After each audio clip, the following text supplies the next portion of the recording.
Okay, Aries, so the next 48 hours for you.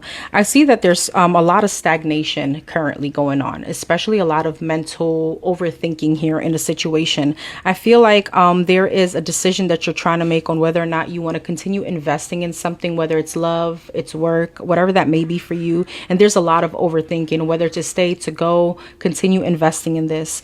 It's almost feeling as if there's something here where you feel like it's sabotaging your forward movement. All right.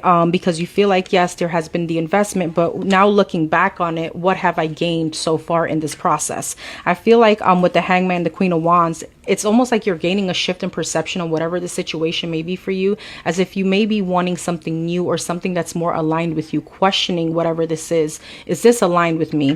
For some of you specifically, when it comes to love, if there has been any kind of no contact, I do see someone here reaching back out and wanting to reconcile with you.